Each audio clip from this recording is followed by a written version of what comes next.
Hey everybody, Sam McGuire here. We're going to be looking at connecting your iPad to an external synth. Now we're looking at the iPad 3 and we're looking at the Kawai SX240. Now I picked these two partly because of the really wide gap in their development. Now the SX240 was back in the early 80s, one of the very first keyboards to actually have MIDI on it. And then of course the iPad is something much more recent. And so we're going to be connecting it through the camera connection kit. Now we're looking at the iPad 3, but this is still an expansion that you can get with that USB port, which allows you to hook in class compliant MIDI devices. And then on the other side of that, we have the MIDI in and out, which we can hook into the back of the keyboard. And the app that we're going to be connecting this to on the iPad is Music Studio, which allows us to record, edit, and play back MIDI via this interface. So we can connect this to the iPad, it can accept MIDI input and send MIDI out. Now this means we can take the SX240 and use it as a controller for our iPad. So we can record MIDI data from it onto the iPad.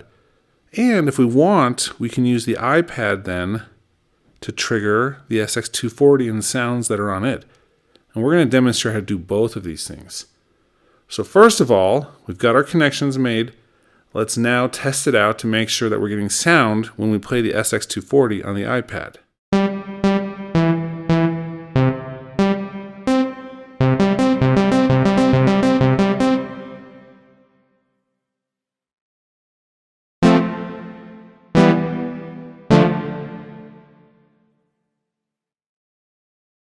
Okay, so you can see when I play the keyboard, it's triggering inside the iPad itself.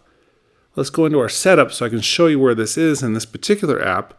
You can see it showing right there. We just select that option. We can choose the USB Uno device.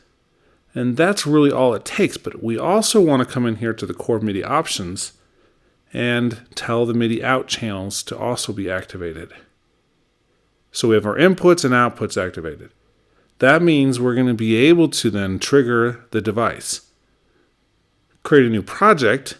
We're going to record something in. Now there's a little bit of latency here just from the way we're doing this.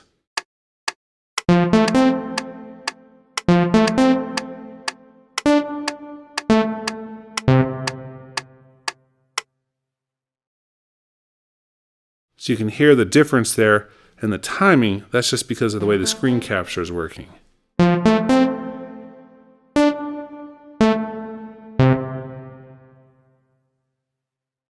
So that's the MIDI information on that track. Okay, now I'm going to play on the iPad screen itself and have it trigger the SX240.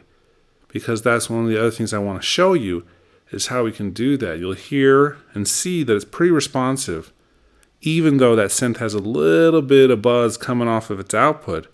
It's a pretty old device, and I can actually use one of the other alternate outputs with a little less noise. But it gives us a lot of options because we can take our iPad then, sequence some pretty complex or whatever we want to different sequences there, and have it trigger that synth, which doesn't really have as much of those capabilities.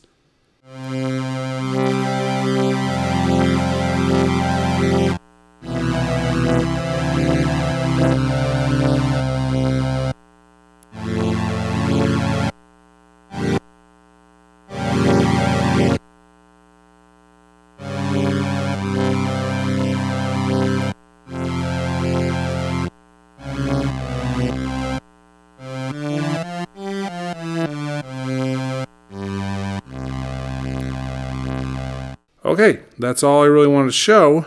Hope you enjoyed this. And don't forget to subscribe so you can get updates on the new videos that we're doing every week. Okay, have a great day.